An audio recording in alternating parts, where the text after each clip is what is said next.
Hello everyone. Today we're going to talk about why assumptions can kill you or your project. So this is more in the scope of, again, software development.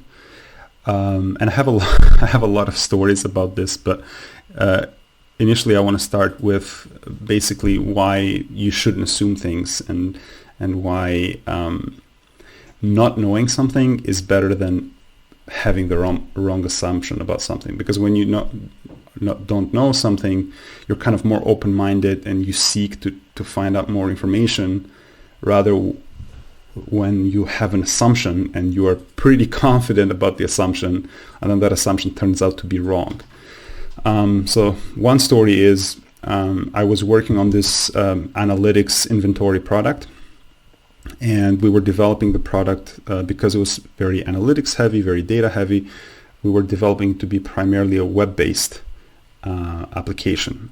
So and that was basically most of the use cases, or at least that's what we thought. We thought there's no need to have this mobile optimized or have a mobile version of it because it's just looking at data and analyzing data.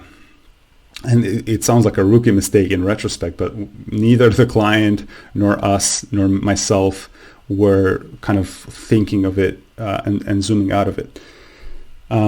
So it turns out that we were right for most part, but there was one business critical aspect of the app, which is about gathering the data and putting the data in the database so that the data can be analyzed and then show some meaningful insight to the customer.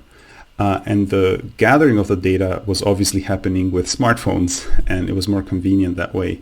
But because the mobile app was not so well optimized, we had a lot of troubles and trying to optimize the app on the go and then having to build a mobile version of the app just for gathering data. And this turned out to basically we spent more time on the app than we could have or should have, and it was one aspect where we assumed because it's data and because it's going to be looked at by more financial people in an office, this is more web app. But we didn't dig deep enough, and we didn't ask the right questions, and it turned out that we spent more time than we should have. And this is why in software development or in any sort of collaborative enterprise, it's always better to ask and have as few assumptions as possible, and even the assumptions that you have to validate them quickly. So don't assume things.